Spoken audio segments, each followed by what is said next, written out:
Welcome to the Slop Temple. We pray this video helps.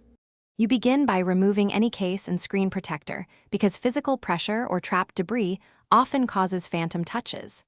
Once done, wipe the display with a lint-free cloth and inspect for moisture. Restart the phone and boot into safe mode to see if a third-party app triggers the movement. While in safe mode, disable glove mode and adjust touch sensitivity if your phone offers it.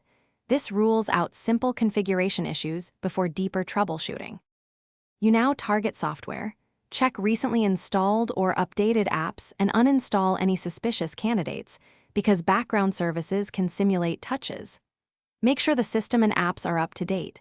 Security patches often fix touch behavior bugs. Run a touch test or diagnostic tool to map where the screen reports inputs.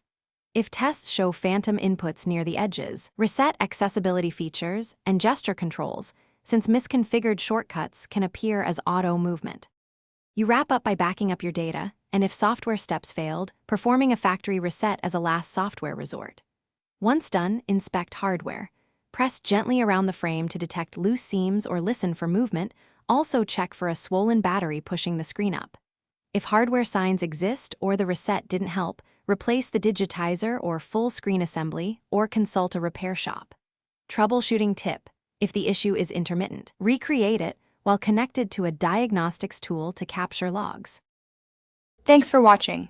Consider subscribing if we helped you.